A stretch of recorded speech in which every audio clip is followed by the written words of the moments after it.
Hello dear viewers, it is once again time for the news here on Rwanda Television, and you'll be with me, Serge Nore.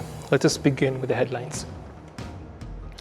Experts here in Rwanda are warning of caution in the way history of the genocide against the Tutsi is being written in the country's districts and in some institutions.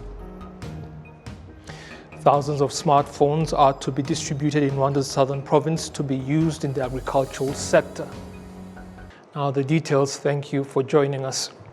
The Rwanda Transportation Development Agency has announced that together with sponsors of road construction projects, they have decided to provide a budget for expropriation activities to compensate damaged property of residents during the construction process to avoid problems that arise related to delayed completion of roads because of this issue. We have the details with Olive Nete.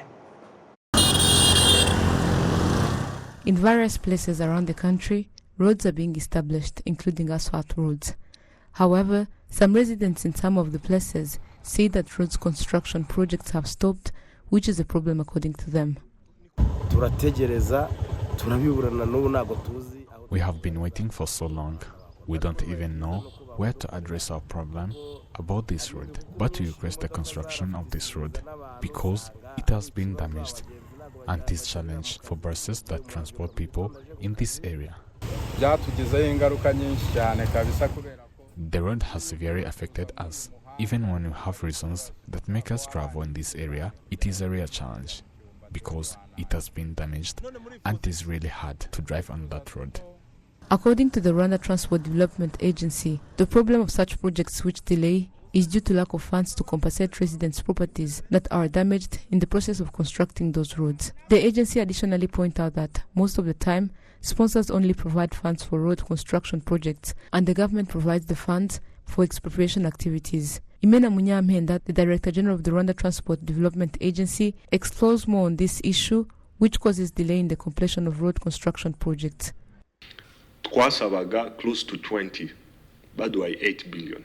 We requested for about 20 billion in the national budget, but we were provided with only 8 billion.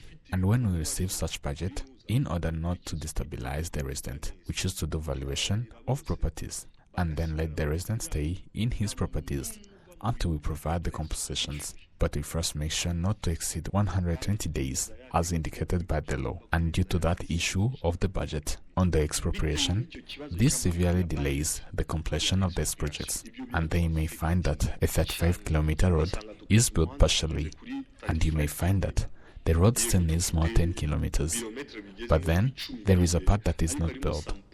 He continues by explaining various ways being put in place to address this issue. All the projects that were about to start, based on the effects of COVID-19, sponsors agreed to provide the budget on the expropriation in the money they provided for constructing roads. For example, those who are sponsoring construction projects on roads near the airport of Bugesera, they agreed to invest more than $10 million that will be used in the expropriation activities, which means that we do valuation and compensate residents, and we do an expropriation compilation report, and then we provide it to the World Bank. They proceed with the inspection process, and finally provide a letter allowing us to proceed.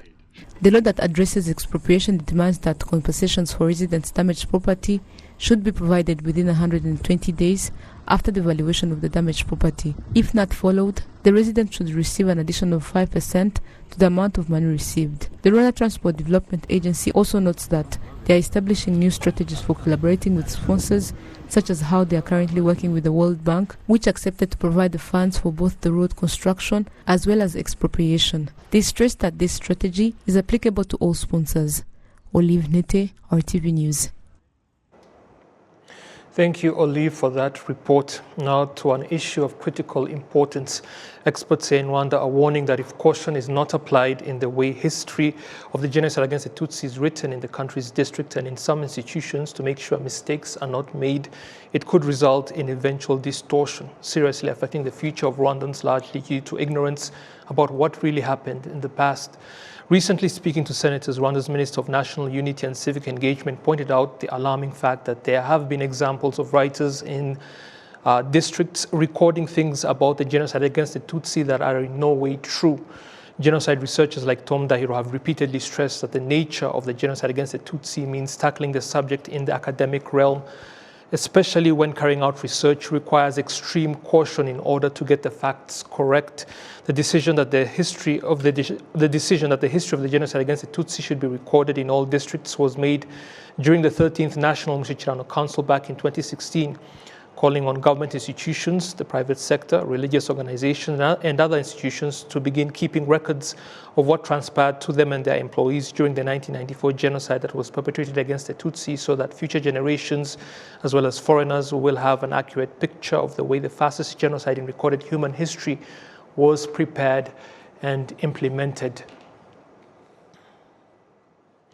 Now, local residents in Nyabitekeri sector in Nyamasheke district of the Western Province say they have very fertile land on which they grow many types of crops, but the cost of living there has continued to be alarmingly high for them, something they attribute to the fact that their sector is largely isolated from the rest of the country and that they are forced to sell their produce to the DRC at far less than they should be. The sector is also, the sector also has Lake Kivu to provide fish for it, yet surprisingly it faces food shortages at times. The local residents say a good road connecting them to the rest of the country would solve the problem, and when visited by the governor of the Western Province on Wednesday, he promised them that it would be done, citing the recent natural disasters of May this year as having been a major hindrance in addressing the problem. Nyabitekeri is just one of 15 sectors in Nyamasheke district with such bad roads that they are practically impassable during heavy rainfall. Now to the education sector, and 10 Rwandan students were officially welcomed to the Nanyang Technological University in Singapore, where they will soon begin pursuing their master's courses at this university, as noted in agreements signed last year between the government of Rwanda and the university. We have the details with Adams Kwizera. More than 8,200 kilometers between Rwanda and Singapore seems to be long distance, considering the geographic location of the both countries. However, their students pointed out how they will be productive to their country after completing their studies at this university. I'm going to make sure that I exhaust all the opportunities in this university. I also want to be part of the change in my country. So to be a part of the change is to make sure that I use every single opportunity that I have here, so I go and implement the same technology, the same development in my country. Rwanda needs to be a hub of technology in Africa. So we do need to have also the smart industries. We do need to have robotics. We do need to have the industries which are developed. So we are here to get that knowledge and go there and put it in practice. And I'm sure we'll do that. Thank you so much. These students were selected through a competitive process where they will study various courses related to artificial intelligence, modern technology used in the industrial manufacturing known as smart manufacturing, skills in making various materials, material science plus engineering, computer science, computer control and automation, and electrical technology, power engineering, among others. These students are going to complete their master's courses through an agreement signed last year between the government of Rwanda and the Nanyang Technological University NTU in Singapore, whereas this agreement is shown as the positive result of the state visit of the President Paul Kagame to Singapore in September 2022, where he delivered a modular lecture at the NTU University, which is among the 13 top best university in the world in teaching courses related to engineering and technology. It is the first time in the history of the cooperation between two countries, which has started in March 2005, that Singapore received at the same time such total number of Rwandan students. In addition, through this agreement, lecturers from NTU University this year started training Rwandan lecturers and school principals various courses including mathematics, science, and school management. These agreements also stipulates that NTU University will also provide a postdoctoral fellowships for Rwandan university lecturers who have completed PhD courses and executive training programs. Adams Kwizera, RTV News. Thank you, Adams. Now to the agricultural sector, where farmers in Gashari sector of Karongi district, that's in the western province, say that after being given irrigation pumps, they have been unable to use them due to not being able to afford the fuel to run them, and some even say that they were not trained on how to properly use them. The 8 pumps that were given to the farmers who are part of cooperatives have sat idle for more than a year after being donated by the NGO Caritas Rwanda so that they can be used during dry seasons. Karongi district has many rivers that remain with water even during the dry season, which is why the pumps were provided to the farmers. It is not uncommon to find however, it is not uncommon to find dry fields not far from water bodies, yet the pumps remain unused. After the NGO realized that the pumps were not being used as they should be, 5 were lent to IPRC Gishari, and the school has been using them to teach irrigational practices with very good results, especially during the dry season.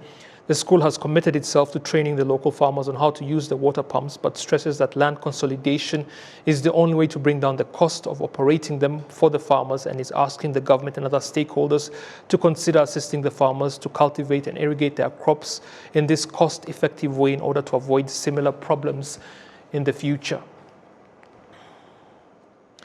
Now to road safety matters, and the Rwanda National Police as well as the Rwanda Utilities Regulatory Authority have asked bus drivers to make sure that their vehicles have their lights on at night, while taxi motorcyclists are required to have low beams on at night and have daytime running lights as well for safety reasons as part of the Gerayo Mahoro road safety campaign. Meanwhile, all road users, including pedestrians, have been urged to adopt the principles of the campaign because they have been proved to reduce accidents and save lives. The National Police has stressed that using a vehicle's lights appropriately not only increases safety, it is also a requirement of the law, and those caught violating the law will face penalties accordingly. Now let us go back to the agricultural sector, this time in the southern province, where up to 519 people in Kamonyi district of the southern province involved in the agricultural sector have been given smartphones, with the governor of the province announcing that as many as 5,600 phones are to be distributed in all of the 8 districts of that province. The phones will facilitate better communication and improve yields in the south. All recipients have been urged to use the phones properly to raise productivity and not expect just agronomists to do everything for them, because better results come about when teamwork is used efficiently. So that is the end of the news, but stay with Rwanda Television because the programs are continuing. I hope your week is going well. I'll see you again soon. Goodbye.